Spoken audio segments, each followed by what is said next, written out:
Power is coming back on to the 89,000 customers who were cut off during Friday's powerful windstorm. Hurricane-force winds at times toppling trees, downing power lines. The worst is behind us, but cleanup still continues at this hour. Xcel says it is wrapping up repairs to restore power to those impacted by the storm. Right now, about 7,000 customers still in the dark, with the majority in hard-hit Boulder County. Xcel says it expects to turn power back on to the remaining customers by this evening. Some welcome news. Thanks for joining us tonight, everyone. I'm Phil Lipoff. And I'm Kim Christensen. While Xcel works to get the lights on for the last of the impacted by those shutoffs, the company's regulator is asking people impacted to tell their stories. Steve on your side has learned more than 1,000 people have responded to a survey from Xcel about the Public Utilities Commission. They got a lot to say. 9 News consumer investigator Steve Steger looked into what the Public Utilities Commission might do about all these shutoffs in the future. Yeah, on a website asking people for feedback, there are already 7 pages of comments. One Xcel customer shared a series of 4 texts that he received from Xcel in about 40 minutes saying his power was off, his power was on, his power was off, his power was on. That customer called Xcel's handling of this incompetence on steroids. Xcel's president insists the company did what it could to keep customers in the loop during an unprecedented week. I think it's great they were proactive. Melissa Barraza has no qualms with the why. 100-mile-per-hour winds, dry ground, low humidity, and a long memory of the last time a December felt like this in Metro Denver. When the Marshall Fire happened, everyone was asking, why didn't they shut power off? So I'm confused as to why now people are asking those questions. But she still has questions about how well Xcel Energy is keeping their customers in the loop. I got a message that said power has been restored. Then not 5 minutes later, I got a message saying that our power would be back on today at noon. It wasn't very informative. Derek Weldon near Idaho Springs says he got a text the night before his power went off Friday morning, but then hardly heard anything after. So we called Xcel Energy, and when we did, they don't even know. So the customer service, they didn't even know how long it was going to last. Their concerns echo dozens of others posted here on a website created by the Colorado Public Utilities Commission, Xcel's regulator, asking people for their experiences during these public safety power shutoffs. As of late Sunday morning, a spokeswoman told Steve on Your Side more than 1,000 people have filled out a survey, and others have shared their stories publicly. The commission asking for comments as they draft rules for how these shutoffs should work in the future. Democratic Governor Jared Polis called on Xcel to be more transparent and offer clearer communication.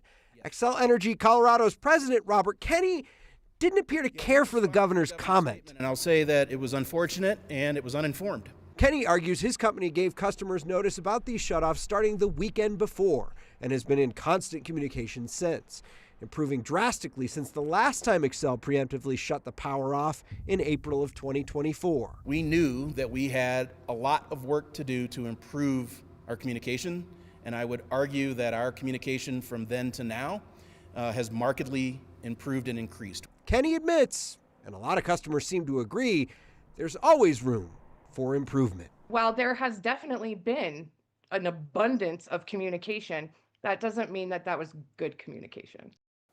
So I've gotten a ton of questions from folks wondering if they can get some kind of relief from Xcel for the food that they lost in their refrigerators and freezers during these extended outages. Xcel on its website and through a spokesperson told me no. They do not offer reimbursement for customers for outages, whether they were caused by storms or the company shutting off their power on their own. I'm Steve Steger, Steve on Your Side, 9 News.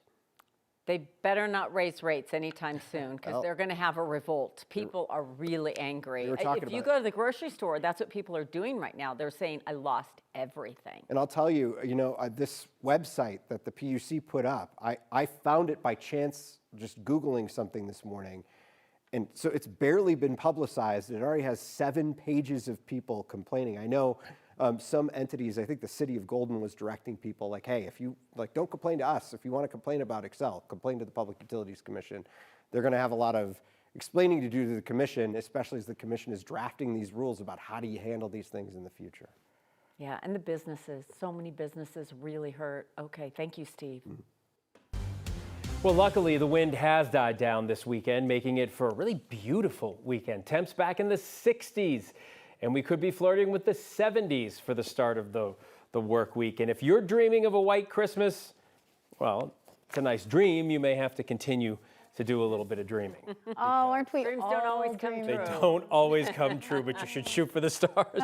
Go for it, right, Kathy? Hey guys, welcome into winter in Colorado. Yeah, it is. It's today's the solstice. Beautiful, yeah, You today's guys, the first day. it is winter in Denver, Colorado. We tied a record high today. 67 degrees in Denver. We should be in the low 40s. So we need a shift in this weather pattern in a hurry, because I don't know about you, but I don't like talking about wind and fire danger, and fire weather forecasting is not fun. Our high today, 67, ties a record set back in 1933. And the winds out there, we're getting a little bit of a break from that. And wow, is that dark? Oh my goodness. The sun is going down. This is the shortest day of the year in terms of daylight hours. We'll start adding daylight starting tomorrow. And we are still 59 degrees here outside the studios in downtown Denver. Not a calm afternoon in the foothills. It's still a little bit windy. And because we're expecting a bit of wind tomorrow, above average temperatures and low relative humidity, a fire weather watch is going to go out for those foothills tomorrow. There is moisture north and west of us, but getting it here into the state is a real problem. Although some signs that maybe the second half of this holiday week, the mountains at least, will get some snow, but not Denver. We are trending mild for the evening. We'll be very warm again tomorrow. We'll be talking about the elevated fire danger and foothill wind. But you know what? Christmas will be beautiful in Colorado, and maybe, just maybe, a little bit of snow for the high country. So much more on all of this coming up. Thanks, Kathy. Last night, President Donald Trump denied disaster funding to Colorado after wildfires and flooding. The funding request came after 2 disaster declarations Democratic Governor Jared Polis issued this year. In August, he issued a disaster emergency after the Elk and Lee wildfires ravaged communities in Rio Blanco County. The Lee fire grew to become the 5th largest in state history. Polis did the same after severe flooding in southwest Colorado in October. The flooding destroyed roads and damaged wastewater infrastructure. Damages from both disasters totaling about $30 million, exceeding FEMA's threshold to approve federal funding. Trump's disaster declaration would allow Colorado to recover a majority of the damage costs from the federal government. Polis, along with Senators Michael Bennet and John Hickenlooper, are calling on Trump to reverse the decision. The state hasn't been denied federal disaster aid since President Trump's first term in 2018. However, the president has been pushing to reform FEMA. Aurora police are investigating after a teen was killed in a shooting. This happened overnight. Police say it happened on South Jebel Court, right by Blue Grandma Grass Park, just after midnight. When officers arrived, they say they found a 16-year-old boy lying on a driveway with a gunshot wound. He was rushed to the hospital, where he later died. Police have yet to release any details about what happened or any potential suspects. They are saying anyone with information should call Crime Stoppers. A person shot by Northglenn police officers is expected to survive. Northglenn police say officers were patrolling the Northglenn Marketplace on West 104th Avenue when they got a call about a suspicious person. Police say when officers approached that person, they ran away. Chasing officers shot and hit that person. They were taken to the hospital, are expected to be okay. Still no word how bad their injuries are. Police have not said what that person was doing leading up to the chase and shooting. A plan to convert 2 office buildings in downtown Denver into housing could get a lump of cash to help make that happen. That's according to our partners at the Denver Gazette. The Denver Downtown Development Authority is considering granting the project a nearly $63 million loan. That's more than the $45 million approved to buy the Denver pavilions. The Lozado Company bought the 2 buildings for more than $3 million earlier this year. They plan to transform them into 700 apartments with 50 hotel rooms. The city did raise concerns about the project during a board meeting, the size of the project, a lease dispute, and the developer's first attempt to build in Denver. The DDA was created to fund the city's revitalization project. The organization has as much as $570 million to spend in total. Looking ahead to tomorrow, Denver City Council is set to vote on the construction for the stadium of the Denver Summit FC. They're Denver's new women's professional soccer team. The bill proposes changing the land's zoning classification in Santa Fe Yards to permit building. Council is also expected to vote on other bills related to the new stadium.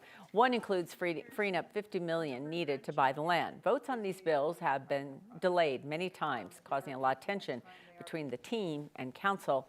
The team's owners have threatened to seek other locations outside of Denver, while council members wanted better details on how certain dollars were going to be spent.